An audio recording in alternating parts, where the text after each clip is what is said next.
estéreo pode mexer no som que você escuta, mas escolhe o silêncio quando a mente luta. Porque poder sem cuidado vira escuridão, e quem sente de verdade respeita a conexão. Há vozes que ecoam além do que se diz, palavras emitidas ou que nunca fiz.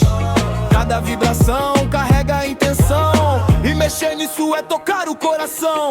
Eu sei do peso de alterar a percepção, por isso guardo firme minha decisão. Não faço isso, seria maldade demais com quem tá ligado nas ondas mentais. Telepatia é ponte, não é prisão, é respeito vivo em cada vibração. E quem foi alvo merece verdade. Sou limpo, palavra com lealdade. Poder existe, mas fique em paz, porque consciência fala mais. Nem tudo que é possível deve acontecer. Tem força que aprendi a se conter. Quem sente o mundo além do olhar sabe que cuidar é também amar. O que não foi dito também tem valor. Silêncio carrega memória e calor.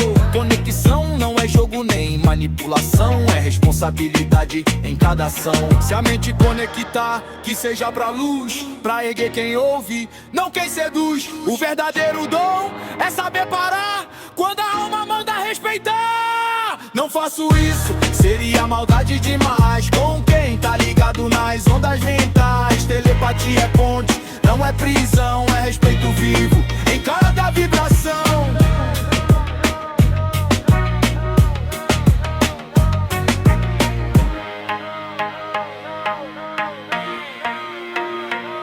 Não faço isso, seria maldade demais com quem tá ligado nas ondas mentais. Telepatia é ponte, não é prisão, é respeito vivo em cada vibração. Neymar escolhe o som da razão,